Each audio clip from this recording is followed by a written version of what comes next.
needs a profile. That's the only way they can get money, by showing the profile. And for Netflix, everything is built around the future documentary series to promote the Sussexes. Piers Morgan and Tom Bower have just responded to Prince Harry's security appeal, and their reaction was nothing like anyone predicted. Because the same week Harry flew home demanding Britain protect him, something happened inside his father's own court that neither Harry nor his lawyers saw coming. Piers could barely hide his delight.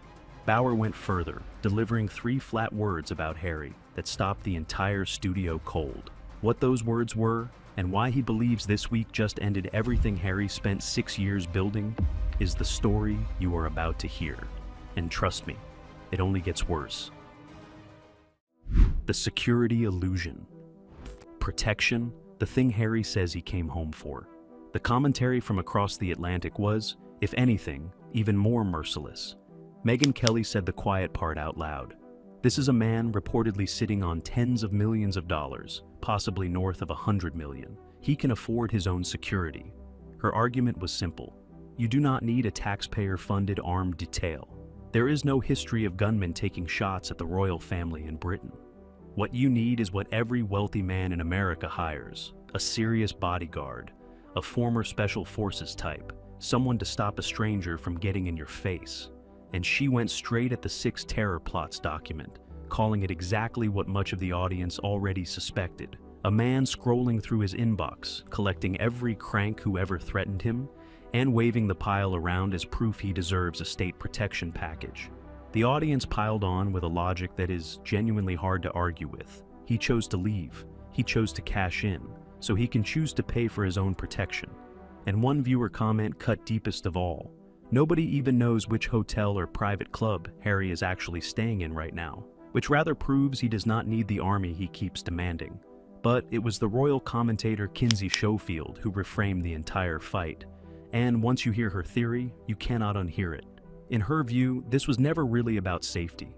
Armed guards and police escorts do something very specific. They transform a private visit into something that looks exactly like a royal tour. The motorcade, the officers, the cleared streets. That image is the product.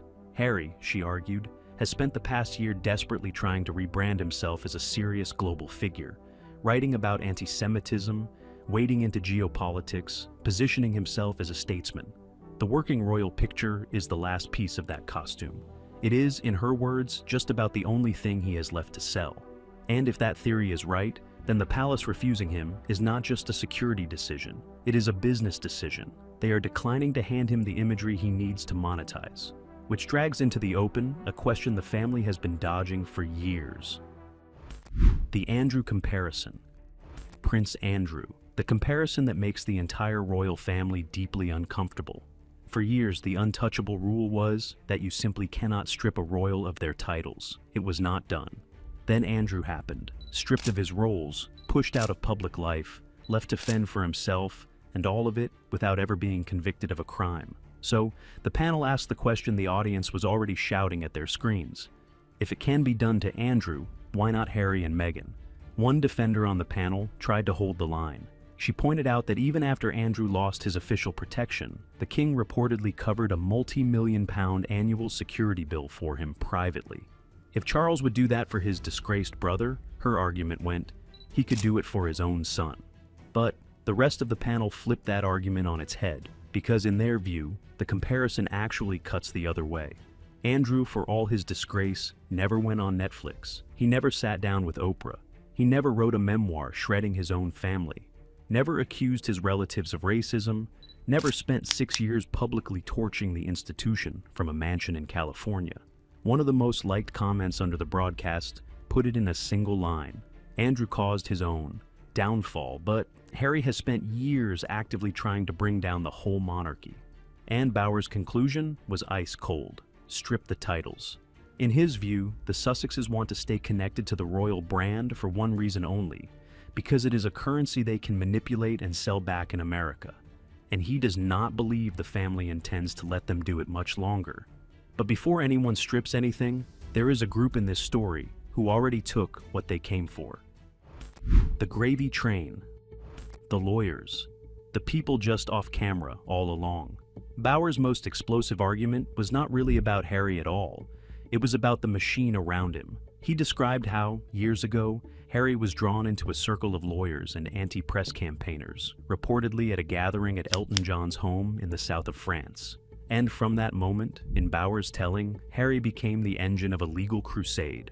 These cases, he said, have been a gravy train, generating tens of millions of pounds in fees across the earlier battles against the Murdoch papers and the Mirror Group, fights that ended in settlements, apologies, and payouts. So, the team walked into the Daily Mail case supremely confident. They believed they had it sewn up. But according to Bauer, the case leaned heavily on that private investigator statement, the one describing break-ins and wire traps. And when the Mail's side pulled it apart, Bauer argued, the honest move was obvious. A responsible legal operation stops and reassesses. Instead, he said, they pushed on, driven by a burning institutional desire to finally take down the Mail. They lost everything, and here is the brutal arithmetic underneath it. The costs across this case have been reported at around £50 million, and Harry, as the highest profile claimant and the money machine at the center of it, is the one left most exposed, reportedly without insurance that fully covers the damage. Bauer's summary was devastating. Harry was used. The people encouraging him got paid for years either way.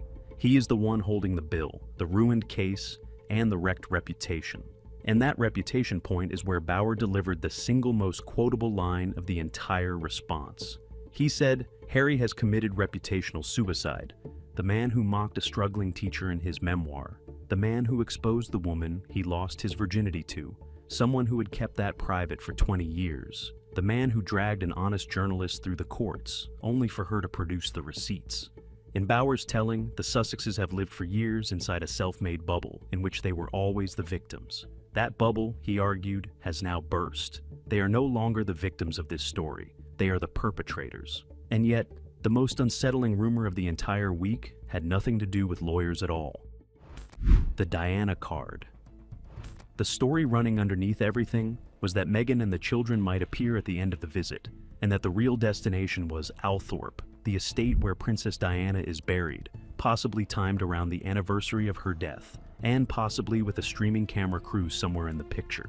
To be clear, this remained rumor and speculation, but the mere possibility was enough to shift the mood on air from anger into something closer to disgust. Because think about the ages involved, 5 and 7. The panel and thousands of viewers kept circling the same unbearable point. Taking 2 small children to stand at the grave of a grandmother they never met, a woman they cannot possibly understand, while at the same time, those children are kept from the 2 living grandfathers who are desperate to know them. Charles, on one side, managing cancer at 77. Thomas Markle on the other side of the world, a man who has never met his son-in-law or either grandchild. One comment pushed to the top by sheer weight of agreement said there is something deeply morbid about taking your kids to visit dead relatives when they have living ones they are not allowed to see. Another said, a grave means nothing to a 5-year-old. Save it for when they can understand. And Bauer leaned into the darkest interpretation of all. His long-running accusation is that whenever the Sussex brand needs reviving, Diana gets pulled back out. The panel feared that a private sacred place was about to become content. Grief itself converted into footage. There was even talk that Diana's own brother, Charles Spencer, might refuse to allow any filming at Althorpe at all. If that is true, then even Diana's family was bracing for the cameras. And if you follow the cameras, you arrive at the thing driving every piece of this. Running on empty. Money. Underneath the titles, the security, the palace snub, and the grave, the panel kept returning to the one cold engine. The picture they painted is of a couple running out of it. Strip away the drama and look at the machinery, the lifestyle brand that took years to launch, fronted by jam and candles, a project the panel could not stop mocking. The reports of unsold products and an audience that never materialized. The streaming relationship that, according to widespread reporting, cooled dramatically, with announced projects that never appeared. As one panelist put it, they announce things, they do not execute. And for a couple whose entire economy is fame, the most painful shift is social. The A-listers, the panel argued, have quietly headed for the exits because famous people are not stupid. Given the choice, they would rather stand next to the future king and the most popular woman in the country then next to the couple at war with them. The proof they pointed to was Taylor Swift spending time with William and Catherine, and reportedly writing privately to Catherine during her cancer treatment. That is where the wattage wants to be now, not Montecito. So Bauer's financial picture was bleak. A monumental legal disaster reportedly costing tens of millions, insurance that may not cover it, the possibility of the male's side pursuing costs, advisors drifting away, and the detail Bauer savored most. The gray men in suits Harry spent years mocking are now precisely the people who will decide what happens to him next. And he has no power over any of them, which, the panel argued, explains the real purpose of this entire trip. Not reconciliation. A photograph, one image beside the king, plugging the Sussex brand back into the royal power supply, creating a currency they could carry home to California and sell. Bauer's view is that the palace understood the game perfectly, and that is exactly why the doors stayed shut. The marriage question, which leaves the question everybody actually wants answered. What happens to the marriage now? Bauer's answer was firm. It survives. He has never believed the divorce rumors, and his reasoning is not romantic. It is cold. They need each other. Without Meghan, Harry is a lost prince with no project and no direction. Without Harry and the title he carries, Meghan is back to being a former cable actress in a crowded Hollywood, locked at the hip, as one commentator put it, by mutual necessity. But the comment sections told a second, more suspicious story. Thread after thread was convinced that Meghan is playing a longer game, quietly securing her financial position, holding on only until the titles have finished doing their job. The recurring theory, repeated thousands of times, is that the day those titles get stripped is the day she walks. Pure speculation, of course, but the fact that so many viewers instinctively believe it tells you everything about how this couple is now perceived, and the titles themselves may genuinely be living on borrowed time. Charles, unwell and conflict-averse, reportedly wants no wider rift, but William is a different man entirely. The expectation across the panel was that when he becomes king, he will be far harder on the Sussexes, because he wants his brother's name out of the national conversation for good. The stripping of the titles, many now believe, is not a question of if, it is a question of when. The final verdict: pull the whole week together and look at what it amounts to. One judge, one father, one country. A man flew home demanding that Britain protect him, and in the space of a few days he was turned away by the courts, the crown, and the public, all at once. Bauer's final word was the coldest of the entire broadcast.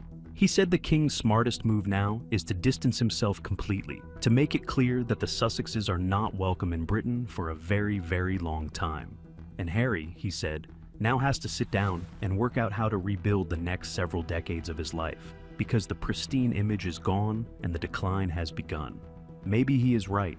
Maybe this really was the week the second act ended. Or maybe Harry finds one more escape hatch, the way he always seems to. But one thing is certain. The man who came home asking for protection just discovered that the one thing nobody can protect him from is the truth catching up. If you made it this far, you follow this story as closely as we do. So do two things right now. Subscribe to the channel so you do not miss what happens when the next ruling, the next leak, or the next palace statement drops. And tell us in the comments, do you think Tom Bauer is right that Harry is finished, or does he still have one more comeback left in him? We read every single comment, and this debate is only getting started. The crash landing. Harry lands in Britain with maximum fanfare. Big announcements, talk of bringing Meghan and the children over, whispers of a grand family reunion, maybe even a rare meeting between the king and his grandchildren. The kind of trip that gets planned for weeks and briefed to friendly outlets for days. And then, before the cameras have even warmed up, the same old fight erupts. Security. Harry wants the full package. Armed officers, police escorts, the complete working royal machine shadowing him every time he touches British soil. And once again, he is told no. The rule has not changed since the day he walked away. If you are not a working royal, you do not get the working royal protection. He cites terror threats, he pushes back, he appeals. The answer stays the same. Piers Morgan could barely contain himself describing the scene. He called Harry the rogue son, crash landing into the UK, an entitled brat at loggerheads with his father and Buckingham Palace all week, demanding security for his entire family at the last minute and being flatly refused. But that was only the opening act. Because while Harry was busy fighting the security battle he has been losing for years, a far bigger hammer was about to drop. In the High Court, in front of the whole world, a judge was preparing to hand down a ruling in Harry's enormous privacy case against the publisher of the Daily Mail and the Mail on Sunday. A case 4 years in the making, a case that reportedly burned through around £50 million in legal costs. A case Harry's team walked into convinced they had already won. They had not. Every single claim was dismissed, not narrowly, not partially, completely. The judge found the claimants had simply failed to prove the articles came from unlawful sources, and ruled there remained legitimate, realistic explanations for how the stories were obtained, and noticed the detail that made it sting so much more. This verdict did not land on some quiet Tuesday months later. It landed while Harry was standing on British soil, mid-trip, chest out, still demanding the country protect him. But the ruling itself was not even the worst part. The worst part was what Tom Bowers saw inside it. The judge strikes. Stay with me here, because this is the part most people missed at first, and the part Tom Bowers clocked instantly. Losing a civil case is embarrassing. It happens to wealthy people all the time, but Bowers argued this was something far worse. This was Harry giving evidence under oath in his father's own court system, and then watching a judge reject the entire foundation of his case. Bowers said the judge had been remarkably brave, because even though he never used the word liar, the ruling effectively signaled that the court did not accept Harry's version of events, a punch on the nose delivered in public, in the king's own court. And then Bowers reached back to how it all started. In his telling, the case leaned on a statement from a so-called private investigator, claiming break-ins, wire traps, and systematic snooping, a statement the Mail's side took apart until the claims at its heart collapsed. The publisher itself dismissed the lawsuit as preposterous smears, and after the ruling declared that every single article had been legitimately sourced. Then came the moment you heard about at the top of this video. Bowers sat back, let the studio go quiet, and delivered his verdict in 3 flat words. Harry is done. No raised voice, no theatrics, no glance at his notes. Just a man who has spent decades around courtrooms and newsrooms stating what he now considers a settled fact. Think about who is saying that. Bowers is a former legal journalist who trained as a barrister. He has written 2 books about this couple, Revenge and Betrayal. His work on them has never been successfully sued. When a man like that says Harry is done, he is not talking about one court case. He is talking about the one thing Harry built his entire second life on, the claim that he was the honest one and everyone else was lying. In Bowers' view, that claim just collapsed in front of the entire world. And the twist that makes it even darker, at least the way the panel told it, is that this was not even Harry's first bruising encounter with this particular judge. They pointed out that Justice Nicklin had presided over an earlier legal battle Harry fought against the same publisher, one tied directly to the security row, and that fight ended badly for Harry too. So in the panel's framing, this is not bad luck. This is a man who keeps walking into the same courtroom and keeps walking out humiliated. And the courtroom, as it turned out, was only where this week started. A good day. Piers, Morgan did not soften a single syllable. He called the ruling a good day for the Mail titles, a good day for journalism, a great day for press freedom, and a very bad day for whining, treacherous little weasels. That was the actual tone on air. No hedging, no diplomatic language, just open celebration that the man who spent years accusing journalists of criminality had been sent packing by the High Court. Before we get into the moment that had his entire studio nodding along, take 1 second and hit that subscribe button. This story is still moving, the fallout is only beginning, and you will want to be here when the next chapter drops. Now, back to the studio. But the moment that carried real emotional weight was not about Harry at all.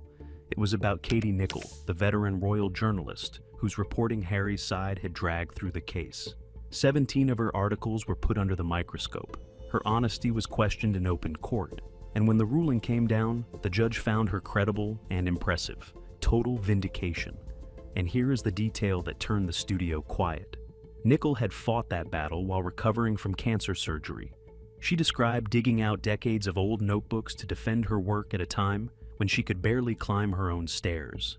She told the court she had excellent sources inside Harry's own inner circle, and that his social circles were nowhere near as tight-lipped as he claimed.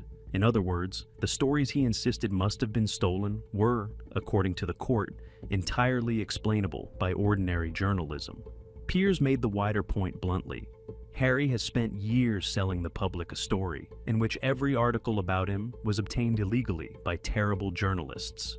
That story, he argued, has now been knocked flat, and he could not resist the deeper irony one Bauer has been hammering for years. This is a man who made a fortune revealing his own family's most intimate secrets: the drug use, the private conversations, the rows with his brother, the details about the woman he lost his virginity to. And this same man cast himself as the shining knight of privacy, suing journalists for doing a fraction of what he does for profit. Ask yourself how that argument was ever supposed to survive contact with a courtroom. But the court was only the first institution to turn on Harry that week.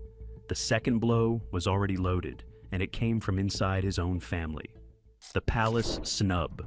Before any of this exploded, King Charles had reportedly made his son a genuinely extraordinary offer. After the book, after the Netflix series, after the interviews and the accusations, the palace still offered Harry and his family the use of Buckingham Palace for the entire visit. One of the most secure buildings in the country. An olive branch from a 77-year-old man living with cancer, who by every account still wanted to see his grandchildren. And watch what Harry did with it. According to the accounts laid out on air, he sat on the offer. He would not say yes, he would not say no. He let it hang for days while palace staff waited, because opening up rooms for the Sussexes means security to arrange, staff to schedule, an entire machine to switch on. And by the time Harry finally decided he did want it, the window had closed. Too late. Instead of accepting, Harry did something else entirely. He leaked a self-funded security report to ITV about the colossal terror threat he supposedly faces on British soil. And this is where the panel started laughing, because according to that reporting, the threat conveniently applied to London, but apparently not to Birmingham, barely 2 hours up the road. Piers joked that somebody should inform the terrorists that they are geographically restricted because they clearly never got the memo. Then came the part royal watchers could hardly believe. The palace broke its own sacred code: never complain, never explain. This time, the palace side let the timeline out publicly. Harry said he was not staying. Then he called back and changed his mind. And by then, it was impossible. Bauer's read was that this was not a scheduling mix-up at all. It was a message, a breakdown of trust, made visible on purpose. In his words, the judge gave Harry a punch on the nose, and then the king gave him a slap in the face. 2 blows in 1 week, from the 2 institutions Harry cannot control, the courts and the crown. And yet the fight Harry insists this trip was about had barely started.